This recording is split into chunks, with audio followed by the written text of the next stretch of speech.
Besimtarët musliman festojnë të mërkurën Kurban Bajramin, një fest që simbolizon sakrificën dhe ndërgjegjësimin. Miftyu i Vlorës Ardit Hoxhallaku, teksa ka uruar të gjithë besimtarët në Vlorë, por dhe mbar Shqipërinë, ka theksuar rëndësinë e veçantë që ka kjo ditë, si festa e bindjes ndaj Zotit të gjithësisë. Në radhë të parë, i uroj të gjithë besimtarëve musliman të Vlorës dhe mbar shqiptarëve kudo që ndodhen, gëzuar festën e Bajramit të Kurbanit. Festa e Bajramit të Kurbanit është festa e sakrificës, është festa e ndërgjegjësimit dhe e bindjes ndaj Zotit të gjithësisë, është shembulli i Ibrahimit, pejgamberit ton, i cili ju përgjigj urdhrit të Zotit bashkë me të birin e tij.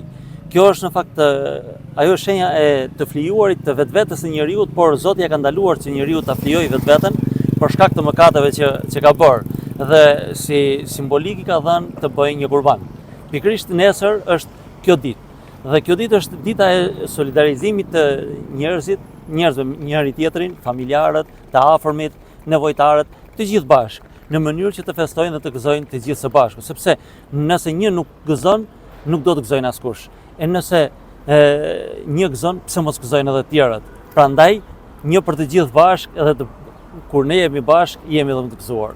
Miftyu Ardit Hoxhallaku ka bërë të ditur se falja e Kurban Bajramit do të kryhet të mërkurën në mëngjes, edhe këtë herë ceremonia do të zhvillohet në ambientet e Pallatit të Sportit, duke nisur prej orës 6:40 minuta. Ceremonia fillon në orën 6:40 minuta, nesër tek Pallati i Sportit Flamurtari, dhe namazi i Bajramit falet në orën 7. Edhe një herë ju uroj gëzuar festën e Bajramit të Kurbanit. Besimtarët musliman festojnë kështu të mërkurën Kurban Bajrami, një nga festat më të rëndësishme të besimit islam, që simbolizon sakrificën, solidaritetin dhe ndërgjegjësimin shpirtëror.